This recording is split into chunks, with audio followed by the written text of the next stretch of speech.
I'm here with Father Carel Pete Van Eeden. He's in South Africa. I'm in Maui. And we're going to talk about a subject very near and dear to our hearts, which is the attitude of gratitude and the Reiki principles and how effective they are. If if you really understand and really use them.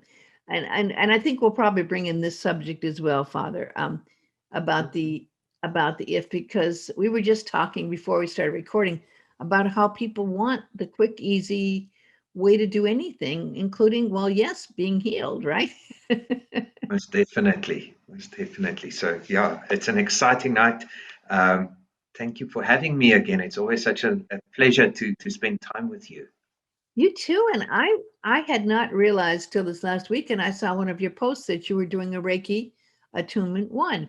Of course, you know, Mhm. I'm a Reiki master. God, it was that 25 years ago I did that. Mm. And that was, I think, about 25 years ago in America here. That's when it was like the big craze, you know.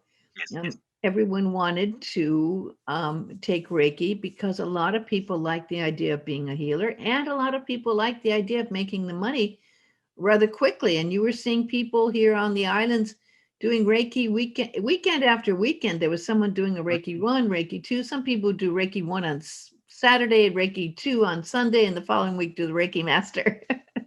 Yes. And How did then be depressed for 2 years because they couldn't handle all that energy.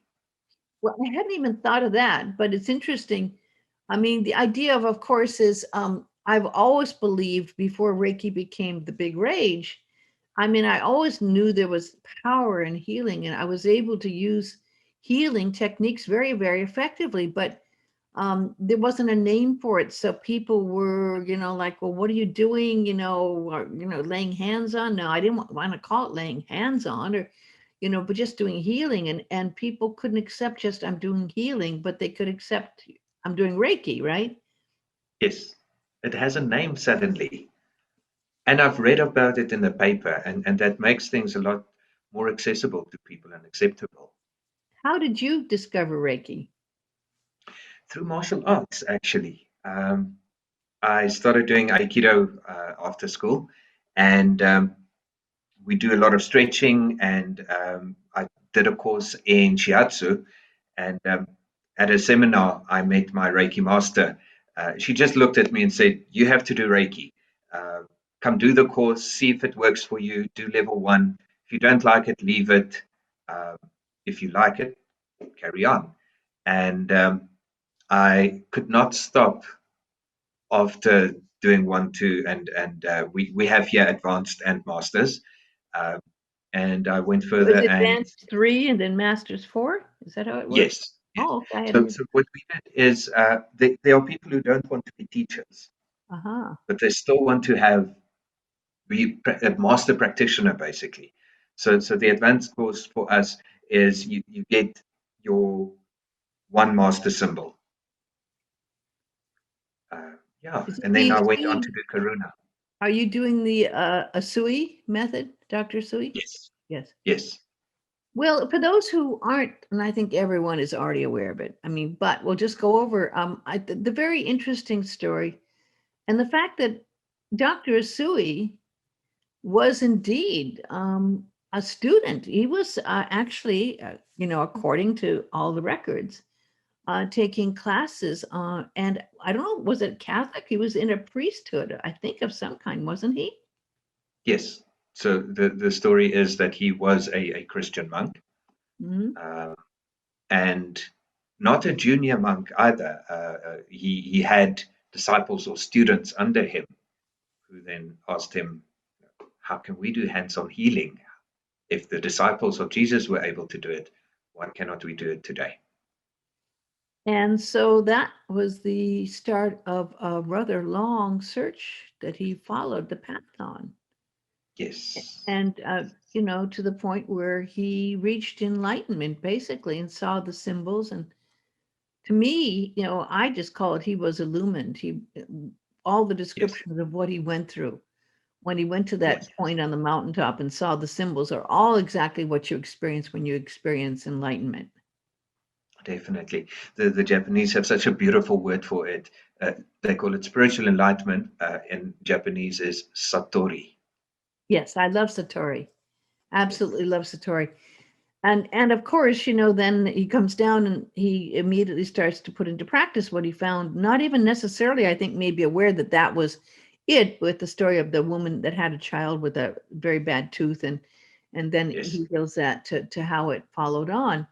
But what we're going to fast forward to, of course, is that he found that it's one thing to heal a person, Mm, and that it's another thing for the people to stay healed and to really definitely. understand what the gift was of healing, because he saw some people who were healed reverting back to ways that caused them to be sick in the beginning. Is that correct in your interpretation? Yes, that's exactly the same interpretation that we have. Um, and it is such a true thing. There's so many things, and we said we might get very much sidetracked if we go down all those paths. But the one big thing that I just need to mention here is that we cannot be external healers. People jump up and they call themselves and they label themselves healer. I don't believe in that term. I believe that you are a conduit of healing, yes, but you're not doing the healing from your own heart or from your own energy. Uh, you will deplete yourself so fast if you use your own energy to do healing. So that's just the one thing. And it became manifest in the work of Dr. Usui that he would help people, and yet they would come back time and time again with the same afflictions. And that's why he then started teaching them how to help themselves. And I think that is such an important thing in Reiki, in any type of healing modality, that you're not doing anything. Even as a medical practitioner, you're not doing anything. You are allowing the body to heal itself.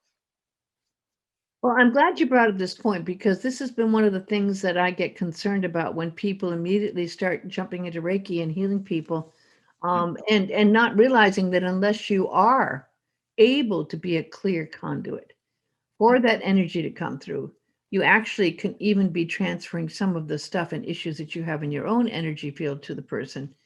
And mm. that's where you have to be open and be able to reach that. And I think that meditation is very, very key in this, because then when you go into deep meditation, you do find how to connect with that inner self and the higher self and that part that does heal. And I really think that I have found that the people who are already meditating, and many of the people who do Reiki have almost, well, who hasn't meditated these days, right? But when you can do that, that it's much easier, indeed much easier, to allow that healing to come through you. But Yes, the energy conveyed as well, depending on how good a teacher and how clear a channel the person giving Reiki is, can mm, also bring about a change and transformation in that person's awareness. Because truthfully, when I'm doing Reiki, and it's been a while since I've done it, but when I'm mm. doing Reiki, that energy, anyone is with me, is basically going into a deep state of meditation, just because I'm in a deep state of meditation and connected. And they're laying down, they're relaxed, and they are, as soon as they're able to receive that energy, they are also in a very deep, deep state of meditation, and they're feeling a transformation.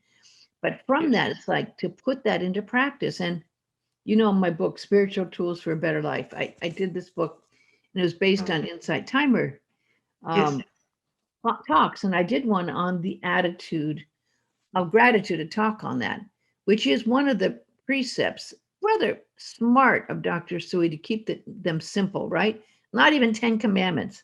Five Yes. precepts, right? Easy. Although people after a while do forget some. But I think the attitude of gratitude is a very important one. I'll let you just mention all five, and then we'll go more into the attitude of gratitude. Okay, awesome. And did you know that he didn't come up with them? No, I He did not adapted know that. You're kidding. that I was was one of the Chinese emperors who wrote them, and Dr. Usui adapted them for Reiki. I Yes. had never heard that before. Yeah, Where did yeah. you find that? Because I've read many books and I never heard that before. It's been many years that I read it. I'll find the information for you. I learned something new today. I thought he wrote those all of those. Yeah, and I think that teaches us that you're never too holy or too um, filled with satori to learn and to take other things and to implement them into what you're currently doing. But Absolutely. yeah, back to the five principles as we call them. Just for today, and everyone starts with just for today because we can't handle anything else. Just for today, do not worry. Just for today, do not anger.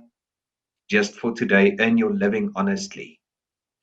Just for today, show respect to your elders and teachers. And just for today, respect every living thing or being. And those are the five principles.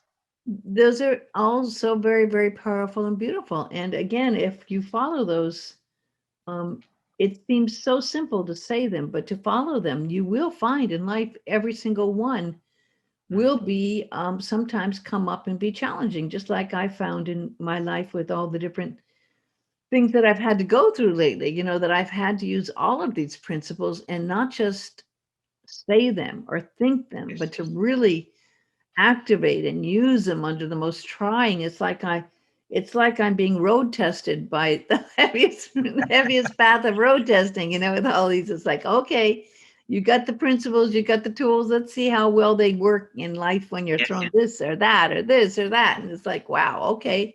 True. I mean, and I never doubt the tools. It's just like I realize the skill and the way you remember and the dedication to the way you follow them with Mm, faith and trust is really, really makes a huge difference. it But does. we're going to delve into the attitude of gratitude, and I have Yes. to say that this has become a very, very popular one over the last 10 years, especially. You'll see Mm, many apps on this. yeah. I Yeah. I have an app that tells you at 8 o'clock in the morning, it rings a bell and says five things you're grateful for. And Wow. at night, Okay. five things you're grateful for. Beautiful. I think since The Secret came out, um, it exploded all across the globe, and um, it is so simple that people don't believe in it. Yet, if you apply it, there are changes. But I but was waiting for the but. there's all these people who misused it immediately. Yes. And we were talking about people who market things, and I still see to this day, just got yesterday, just like in The Secret, here's the one key that you will use that will change your life, and sign up here, and and pay this fee and whatever.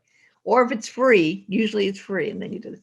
But the problem is people, there was a wonderful book that Alice Bailey did called Treatise on White Magic, Mm-hmm. written in, I think, 1930 something. It was Joelle Cool writing through her. And this was Dr. Masters always had these books, and I had books, all the books I got when I was started 15, 16. I started reading all these books. And way before The Secret, right? Mm, But the idea was, yes, if you're going to manifest, basically the term white magic wouldn't be popular now, but basically if you're going to create and if you're going to use the tools that are able to create, you have to know certain basic things, and you have to be a white magician to a degree. You have to practice harmlessness. You have to know cause and effect. I mean, you have to know from the highest level these things. And mm, indeed, people, I'll never forget this time someone came to Maui a few years back, and they had read The Secret, and they rented a suite in one of the most expensive hotels, and they stayed there, and they didn't have any money at all, but they said they knew that they could manifest it while they were here, and they didn't manifest it, and they landed up having to go to jail because they had like $7,000 or $8,000 in bills, and they had no money in their bank or credit cards left. And but to me it was such an example of people going, well, we have faith and if we go and we follow these principles, we'll manifest what we need to create it. And it's like, no, it didn't work. But back to the attitude of gratitude. Yes. That's a simple one and it works. And we all know what gratitude is, right? Yes. Well, do we? Do we? Do we? Do we? Do we? I think we do, but we do when it's convenient, when things are good for us. When things are going our way, it's easy to be grateful. When we're happy and we've got what we want, just like you get your Christmas gift and it's what you wanted. Thank you. Mm. I got Yes. what I wanted.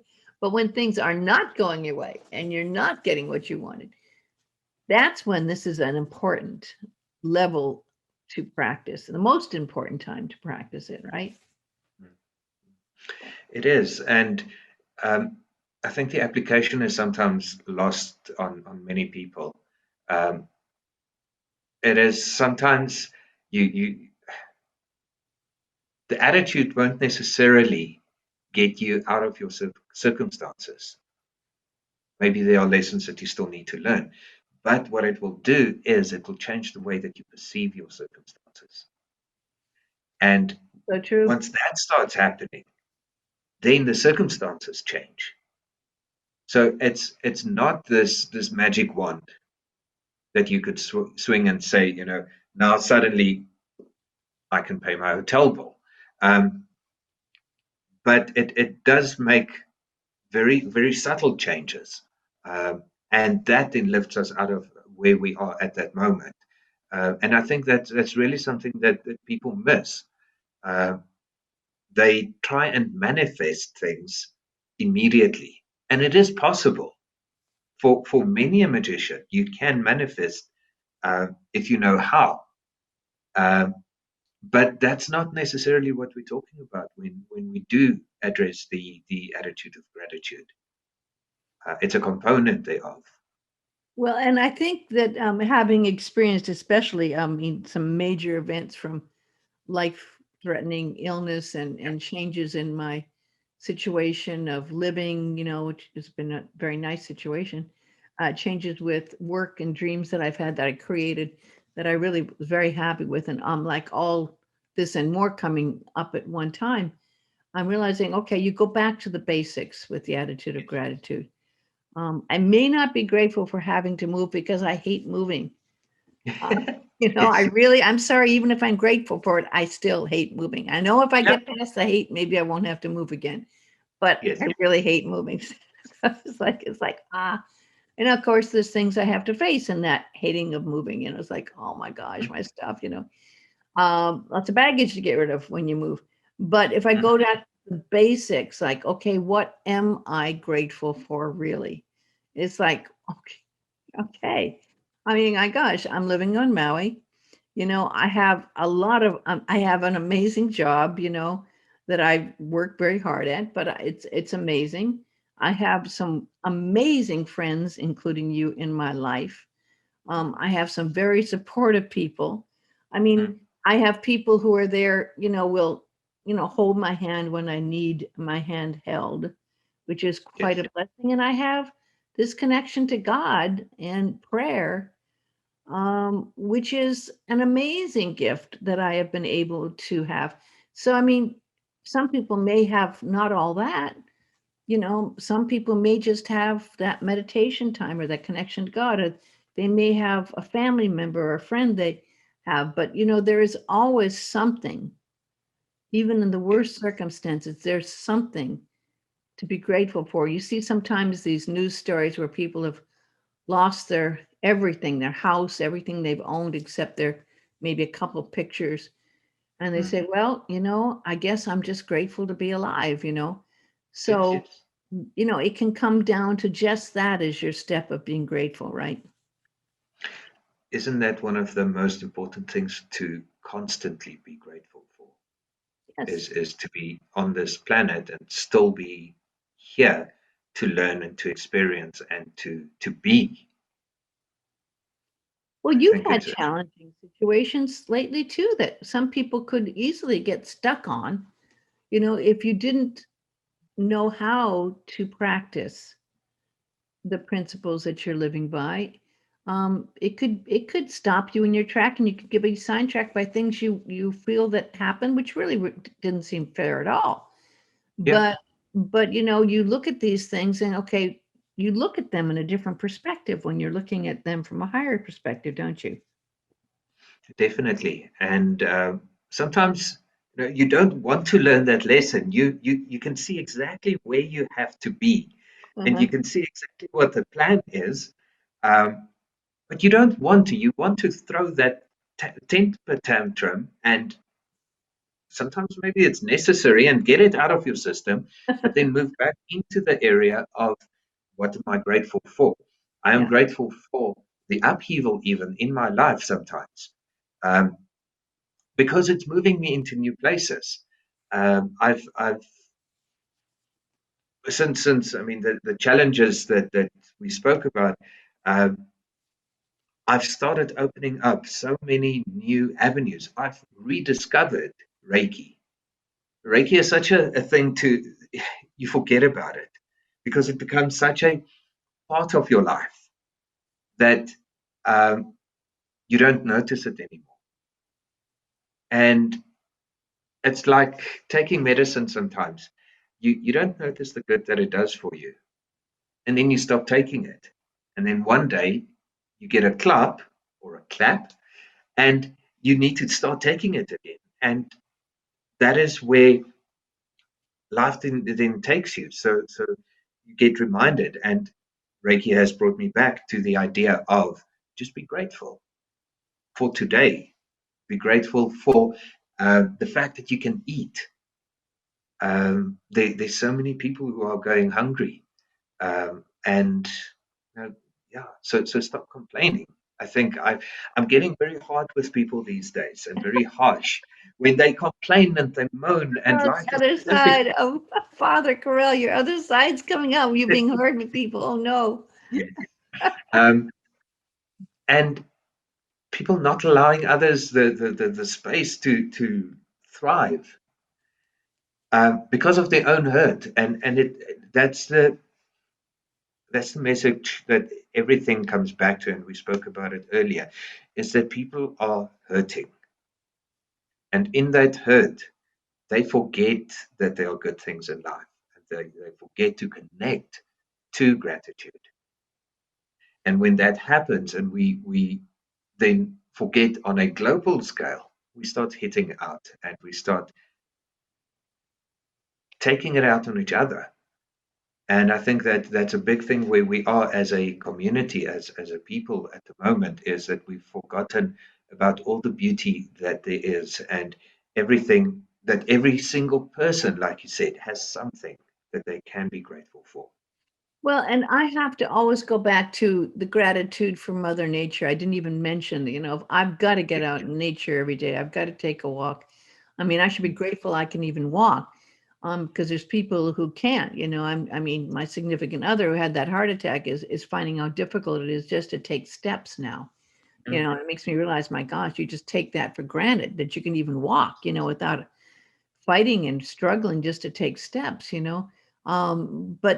But when you can walk and can be in nature, and you can even just sit in nature, I mm, mean, that is such an expression of beauty that it can help anyone in the world, even in any third world country or hard situation. Well, maybe not if they're in prison. I just thought of that. If you're in prison, you probably have a hard time watching a sunset or sunrise. You might have a hard time, right? So most then you'd have probably, to yes. imagine, and that's, so be grateful you're not in prison, because there are Yes. prisoners who have done nothing wrong, but they're still in prison in some places. I mean, Mm, should I talk about people in Arabia that women who have driven cars that are imprisoned, or maybe if we go to Russia and talk about people in prison for speaking their mind, and they can't see the sunrise, but still stand up for their principles. But to be able to be grateful, my gosh, if you aren't in that situation, another reason just to be even more grateful to be able to enjoy the sunrise or the sound of birds singing.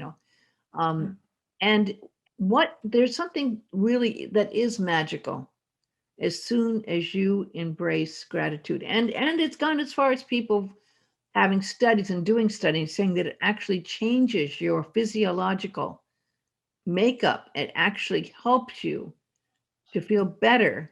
And they've proven Yes. this when you do make a habit of expressing gratitude and feeling that gratitude, and not just saying I'm grateful for and go down the list you've memorized, but to really feel grateful for Yes. having those gifts, right? Yes. Yes.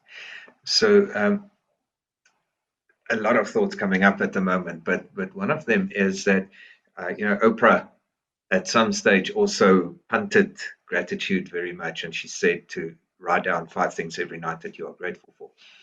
Um, I took it a slight step differently than what she said, and for a year I posted a photo of something that I'm grateful for every day, and you reset your subconscious because other people are now looking at you, so you have to post something. I like that. It's a beautiful thing. It's a mind hack. Um, and what you then do is you start looking out for what can I be grateful for? What can I share that I am grateful for? And we know what we look for, we see, and we see more and more of it. Yeah. I mean, after So, another difficult week, I went outside this morning and I've been seeing this. I have a gardenia bush I love, and I have to say I was very bad about pulling weeds. I'm mm, just not good. I'm not a good weed puller, and the plant struggled. Last year I had, on Facebook, I'd posted so many beautiful pictures of my gardenia bush. This year, it had kind of struggled, and this morning I went out and I'd had some weed pulls. I have to say the guy that does the yard actually was kind enough to pull some of the weeds out because I really wasn't strong enough. I'd gotten so many weeds I couldn't even pull them out. oh, And today there was a gardenia blossom, which I really thought this plant had given up the ghost at one point because it was struggling. And mm, this morning, the most beautiful gardenia that smelled so heavenly was there. And it's okay, amazing just smelling that gardenia. I took a picture of it. I will mm, post it. But it's like, wow, that is really something that touched me that I'm grateful yeah, for. And it's priceless, and it didn't cost me really anything except watering it every day and giving it a little love when I watered it, and then having the help of someone who helped pull the weeds. And mm, then there's that amazing blossom that can happen. And that's just a symbol. Of course, it's just a symbol when you take that picture of something you're grateful for.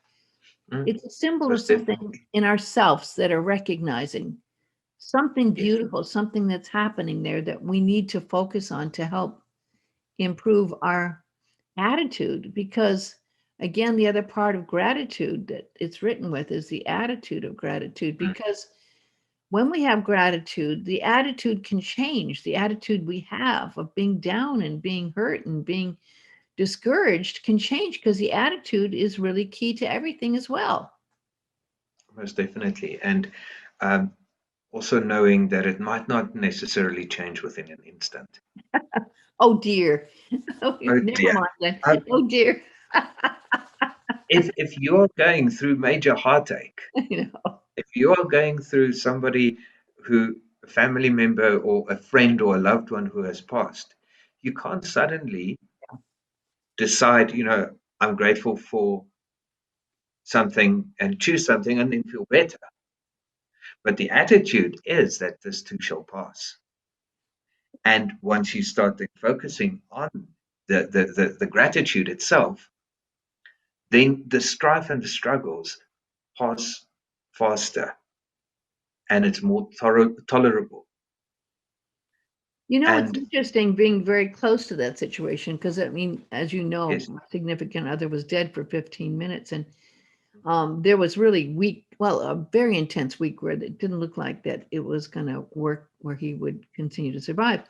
But during that yes, time, you and I had many a deep conversation. And I did find just thinking about that, I was all of a sudden a lot more grateful for the mm, things that we had together that I had taken for granted, yes, because we do take people who are close to us for granted. I think everyone does more than they realize. And it's not until you're at that point where you think, wow, that's over now, that you begin to appreciate the things that you did have.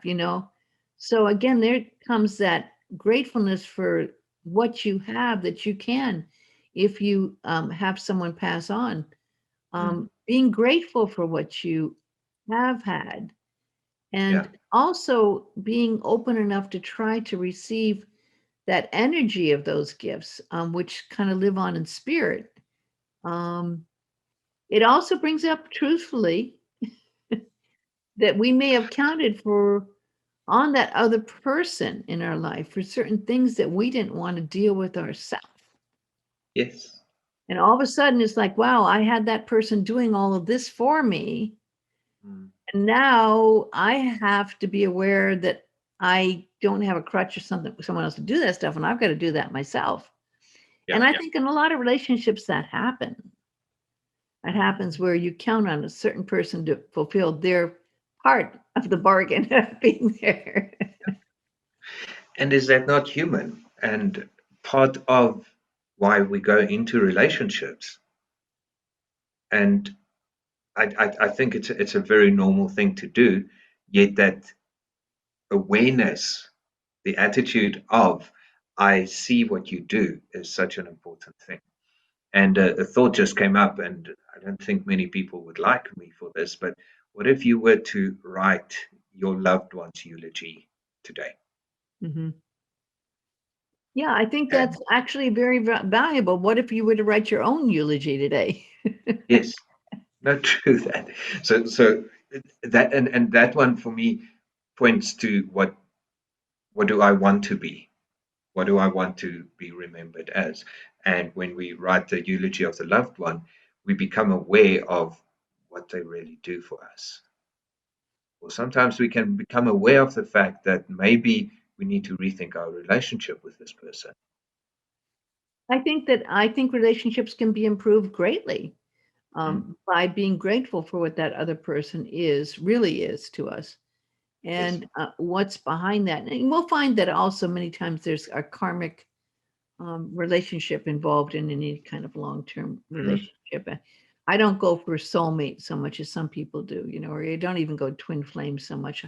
Although I definitely believe that certain people reappear in our lives multiple times, through um, multiple times. I think many family members or very, very close friends or loved ones do have some kind of karmic relationship, um, Yeah. Yeah. and show up in interesting ways, in Yes. our life for sure, because we do have certain kind of, I think we call them an ohana, friends, Okay. family here in Hawaii, but I'm sure you have the same thing. Do you have a term in South Africa for those that are very kind of part of your circle? Um, I would, it's not specific to South Africa, but I refer to soul group or soul family. Hmm. Um, I do believe in twin flames, but not necessarily in the romantic sense that people see and this person completes you. I don't believe that any single person is there to complete because we're not half. We're not broken. You are perfect in your own right, but you do have souls and people like you said who will come and you can have many different experiences with the same people over and over. Yes. Yeah, and sometimes good and sometimes not good, and it's always interesting. Well, I'm using the term good and not good, but the Mm. not good ones might be really good because they're the harder lessons to learn and things we need to learn even more to do, and that's where forgiveness and understanding and gratefulness comes in, Mhm. because gratefulness for the people who give us our hard lessons and create Yes. problems for us is like, well, that's a really deep practice, right? I mean, that was when Definitely. Ram Dass used to say, take a picture of the person running for president here who you're against politically, put them on your Mm. altar and learn to love them. And also take a picture of yourself and put yourself on the altar and allow yourself to love yourself as well. Mm. um, and that's one of the deepest practices, and be grateful for those ones that push our buttons as well, because they're allowing us to see what buttons we have that we need to fix to not get pushed, right? Yes, definitely. And that we can refer back to Dr. Usui, who said, just for today, respect your elders and teachers. And they're not the people standing in front of you in a classroom necessarily. They are the people who sometimes teach you how not to be, and who give you drive. Um, I don't know if I ever told you the story. I'm a high school dropout, uh, and I did my final year of my matric year as homeschooling, and the headmaster told stories that I will never amount to anything because I dropped out of school. And it's a big Wow. thing here in South Africa. He was my driver to get a PhD. So I am eternally grateful for him Yeah. to give Yeah. me the anger Yes. to try and prove him wrong. Because how many people have I been able to help through his words that were insensitive in my mind? Yes. So it is such a beautiful thing to learn from people that we don't resonate with.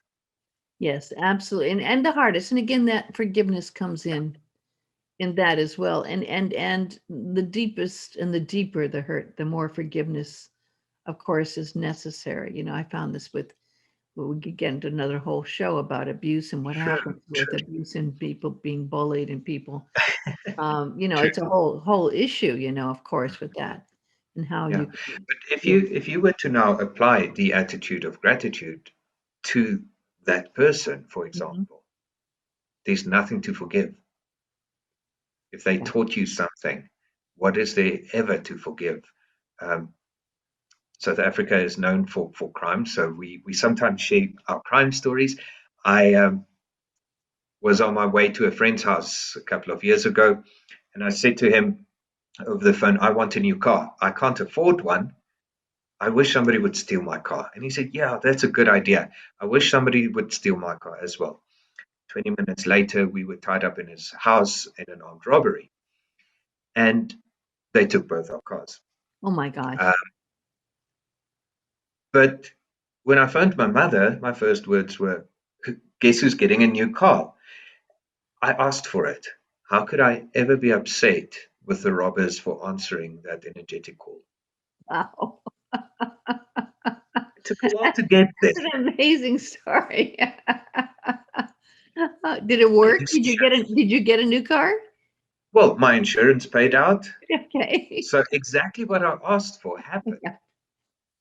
Oh So my. then the question is raised. The robbers, were they wrong? Mhm. Because they taught me a lesson that I physically asked for. Yeah. Yeah. Um, and there is an extreme way of how one can then apply the attitude of gratitude.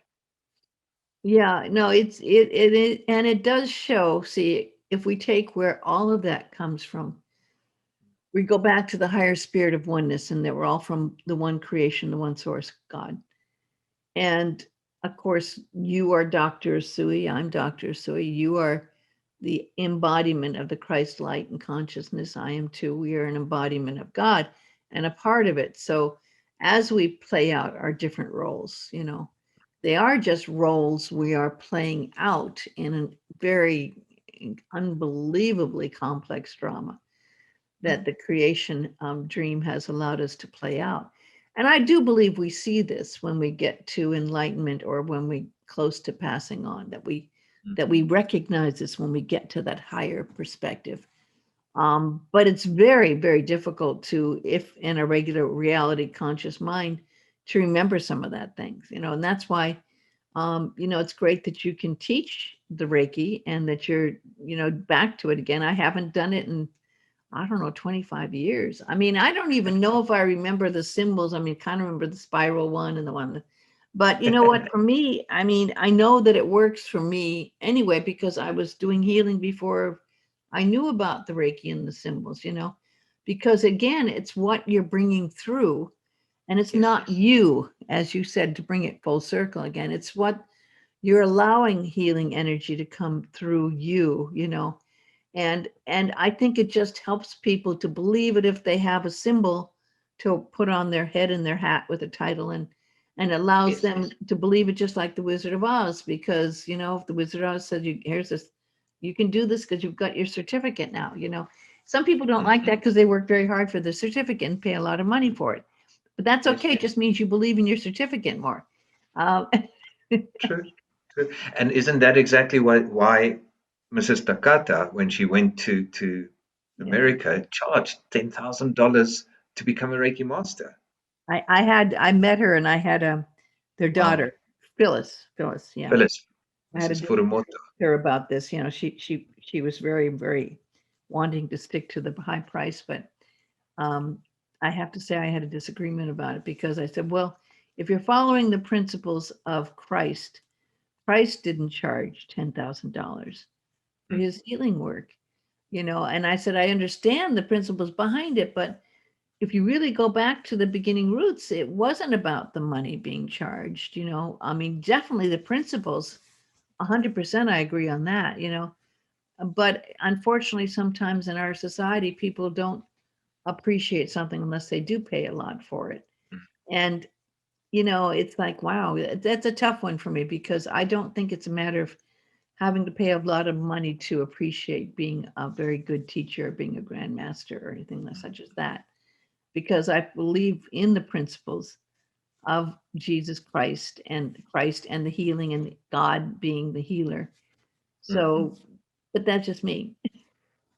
Yeah, I agree completely. I mean, I charge $100 for the whole course, Wow, um, that's amazing. That's very, more or very less, reasonable. because people need it at the moment. We need to get it out there. Yes, Um, and Africa has a very different energy. It's a hungry energy, and um, it's a completely different feel here. Um, and we bring that into our healing as well. So we don't want to overcharge or even think about money. Yeah, it's important that we get it to as many people as possible. I agree. Well, people can find you online and they can find me online. And now you are on Insight Timer as well. Yes, Yay. finally. Yes, I'm so glad. And you are doing your healing work on many levels, of course, Reiki just being one of them. But you do some very deep healing work in your profession as well with the Golding Institute. So I appreciate the work you do. I really do. I mean, it's always wonderful talking to you. We have such great conversations. I'm very grateful for you being in my life and being such a wonderful counselor and friend and a great teacher. And Thank you. we say mahalo, mahalo nui loa in Hawaiian. Thank you very much for you being who you are and doing your great work that you do. And until our next conversation, go with God Thank you. and God bless you always. God bless you too. Thank you, Cindy. Thank you. Aloha.